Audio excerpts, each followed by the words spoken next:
আসসালামু আলাইকুম। ওয়ালাইকুম আসসালাম। কেমন আছেন? খুব ভালো। তো কালকে ঈদের দিন, আজকে আপনার কেমন লাগছে? আজকে আমার খুব একটু ভালো লাগছে না। কেন? আমার ঘর দর ভেঙে নছি, পাক করার এসেল নাই।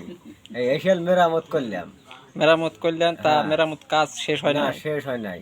তাহলে কালকে গোস্ত খেবেন আনে, কোনে পাক করবেন আনে? এখন গোস্ত খামু, কুরবানি দিয়ে ভেঙে গোস্ত খামু কোনতে আন? কোরবানি দেন নাই খেয়ে? হ্যাঁ, দেন নাই খেয়ে? দেন টাকা পয়সার অভাব, হেদের কোরবানি দিয়ে নেই। শ্বশুর বাড়ি নাই?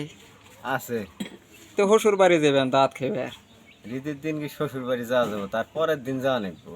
কে ঈদের দিন গেলে কি করবো? না, ঈদের দিন তো যাওয়া যাবো না। ঈদের দিন গেলে সমস্যা ঈদের দিন নাকি? গেলে যারা হলো ওই ভিতু লোক তারাই যায়। ভিতু কাক কয়? ভিতু মানে যে ভিতু মানে বাড়ির ইয়ে হইবে না, খরচা হইবে না। তারা হলো ভিতু নাকি? হ্যাঁ, যারা ভিতু। খরচা না করে তারা হলো ভিতু। হ্যাঁ, ভিতু। তা আপনি কি খরচা করবেন?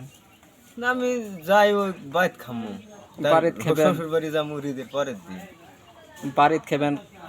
বাড়িত তো বাড়িত খাওয়ার শ্বশুর বাড়ি খাওয়ার তো অনেক হ্যাঁ, পার্থক্য। অনেক পার্থক্য। ঈদের পরে যাওয়া লাগবো। হুম।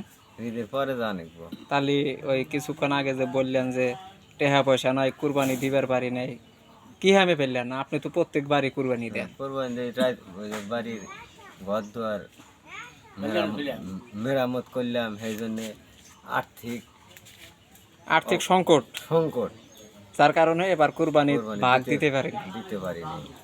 যাই হোক, ইনশাল্লাহ সামনে বার দিবেন। হ্যাঁ, এই দোয়া রইল নাকি? হ্যাঁ, তে এই যে যারা ভিডিওটা দেখবো তাদের কন যে যদি ভিডিও ভালো লাগে অবশ্যই লাইক দিবেন। হ্যাঁ, ভিডিওটা ভালো লাগলে অবশ্যই লাইক দিবেন। লাইক দিবেন। আর আমার জন্য দোয়া করবেন, আমি যেন সামনেবার কুরবানি দিবার পারি। কোন? আমার জন্য দোয়া করবেন, আমি যেন সামনে বছর কোরবানি দিতে পারি। ঠিক আছে।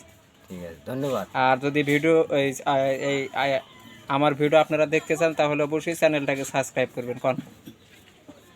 আমার কোন কি করবো? বলবেন যে আমার ভিডিও যদি আপনাদের ভালো লাগে, ভালো লাগে চ্যানেলটাকে সাবস্ক্রাইব করবেন।